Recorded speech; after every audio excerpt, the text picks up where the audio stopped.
What is going on, everyone? It's your boy B. Welcome back to the Style of Gaming. Thinking Anthem might not be for you? Curious where this new iteration places the FarCry universe?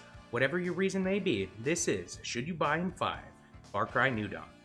New Dawn released on February 15th, 2019 in the US for a surprising $39.99, making players weary about this game from Jump Street. Most people question what value a game can offer when a full release title drops in the States for $59.99. Players pondered the game's length in the weeks leading up to New Dawn's release and were met with mixed reviews about the duration from mega review sites. I can tell you outright, it took me roughly 15 hours to achieve the platinum and beat the game 100%. It can be said that Far Cry New Dawn is one of the most formulaic entries in the series. You can take that for better or for worse. Addressing the better, the Far Cry formula is simple. Introduce the large narrative of struggle with the game's primary antagonist and their crew, and casually roll out new characters and arcs as you progress through the fairly large sandbox world at your fingertips. In terms of New Dawn, the Highwaymen are led by the downright psychotic twins Mickey and Lou, who are essentially domestic terrorists and gang leaders, demanding homage and goods likened to the saviors of The Walking Dead. Their ethical and moral principles are numb to the idea of power dictated by their father in the burgeoning apocalypse, and are fairly linear characters in comparison to, say, Pagan Men or Joseph Seed from previous Far Crys.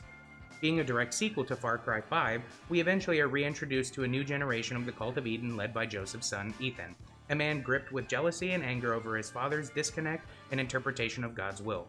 As a completionist, the in-game objectives follow the same format Far Cry 4 through 5 developed, with a few small nuances that shake up the recipe. In New Dawn, everything is based on scavenging. Your primary resource is ethanol, used to upgrade your home-based prosperity, where you subsequently develop your weapons, vehicles, medicine, explosives, etc. Everything in New Dawn's narrative is very Far Cry, again, for better or for worse. There's gripping, twisted, and oftentimes Orwellian leader/groups juxtaposed to a colorful cast of outrageous, rambunctious, and abhorrent characters trying to figure out some form of casual living in a world rife with violence and chaos. I think the best new mechanism and story twist, without spoiling too much, Spoiler warning. is when you become the disciple of God through Joseph. After eating from a mystical tree, you become an apparition-like character able to leap higher in air, double jump, and ultimately hulk out, crushing enemies in your holy anger. The defining difference in New Dawn is not exposed through the story, but the gameplay as usual. The biggest change being how outposts work and the expeditions. Once completed, outposts now level up per se. You scavenge the outposts upon completion, receive a completion star, and additional defenses retake the outpost, increasing alarms and difficulties of enemies in the base. Other than the way you interact, the outposts function the same way. Stealth to success or prepare for chaos as waves of enemies rush you if you go loud. Expeditions were the biggest breath of fresh air in New Dawn for me. The suave, sarcastic, and sadistic Roger guides you to 7 unique locations off the Hope County map. The objective is simple: you search for a package and steal it from the Highwayman.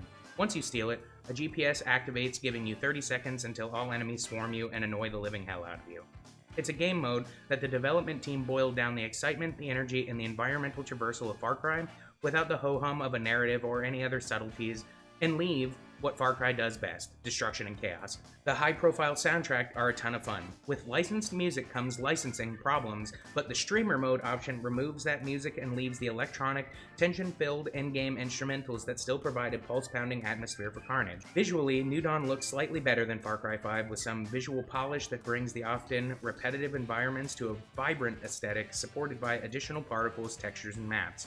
The game looks great, and that helps support the aesthetic of the Highwaymen and the Twins' dystopia. I love the urban, street art / early human artwork found on all the once lively structures of Hope County. The sculptures often adorn human bodies stretched over and tied to the hoods, and it really speaks volumes about New Dawn and Far Cry as a whole. Beautiful madness. I've said this game is formulaic for better or for worse, and I've addressed all the betters I can, but now, For the worse.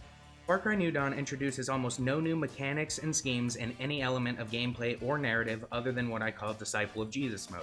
The story is derivative and purposely outrageous for shock value to fill in for the lack of substance around characters. Periodically, throughout the narrative, the writing tries to pull back the chaos and introduce an emotional, empathetic, and human experience, but unfortunately, they always fall flat as the main mission path strings you on seemingly random adventures interacting with strangers that have no depth whatsoever. You save these people, and other than Herc, or you series fans out there, they are essentially character models to occupy dialogue schemes because you never interact with them again. The opening of the game provides the most environmental diversity before falling into the formula that every aspect of this game follows. Again, the long and the short of this game, if you're a fan of Far Cry, you're going to love this quasi-DLC standalone Far Cry. If I were you, I'd wait until this game inevitably goes on sale. Pick this game up for sure, but pay as little as you can for it.